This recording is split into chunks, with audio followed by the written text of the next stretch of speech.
Jeffries finishes speaking. What is your first message to your constituents after it passes? Well, the first thing I want to say is just thank you to everybody that has been in this fight with us, who has called senators and representatives all across the country. Know that we have done everything humanly possible, being in the minority party, to try to stand up and fight for our values, to fight for health care, to fight for food for people who need it, to fight for our seniors and our veterans and our children, to fight for lower energy bills, and ultimately to fight for fiscal sanity, where we're not blowing a massive hole in our nation's debt that we'll never be able to recover from. That being said, it's extraordinarily disappointing, Maggie, because behind closed doors, so many of my Republican colleagues have acknowledged what a bad piece of legislation this is, both the process and the final product. And they're voting for it despite that, basically to please one man, Donald Trump, as opposed to doing what they know to be right for their constituents back in their home states. So it's a sad day in my view. I think that this is the single worst piece of legislation I've ever seen in my career.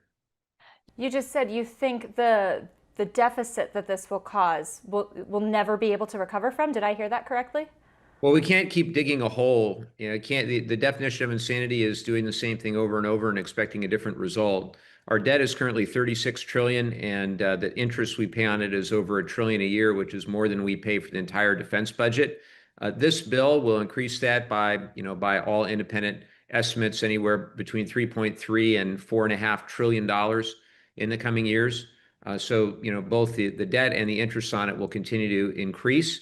And look, the unfortunate reality is that Republicans talk a good game when it comes to the debt and deficits, but then their actions are really tax cuts for rich people. And we saw this under Trump 1.0. We saw it under George W. Bush. We saw it under George H.W. Bush, Ronald Reagan. The trickle-down economics don't trickle down. And this is another example where, they really are putting in very regressive tax policies.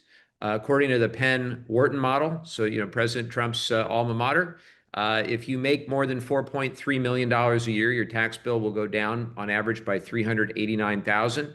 But if you make less than $51,000 a year, your tax bill will go up by $700. I mean, that's ridiculous. And moreover, the provisions in the bill that I actually think are good, the concepts anyway are good, like no taxes on tips, no taxes on overtime, and the increased SALT cap to 40 grand. Those are all temporary. Those basically run the duration of Trump's term, whereas the massive tax cuts for big corporations and the extremely wealthy, those are made permanent. So, it really is a terrible piece of legislation where they know that they can't pay for it. They know it's going to be a massive, massive hole. So to try to fill some of that hole, what they're doing is going after the most vulnerable in our society, cutting 17 million people off their health insurance, cutting millions more off their food assistance, and decimating the clean energy provisions that are actually leading to lower energy bills and hundreds of thousands of jobs, predominantly in the red states. So none of it makes much sense to me, other than they're trying to get something to Donald Trump's desk so he can claim a win, when the reality is it's a disaster for the American people, unless you're incredibly wealthy.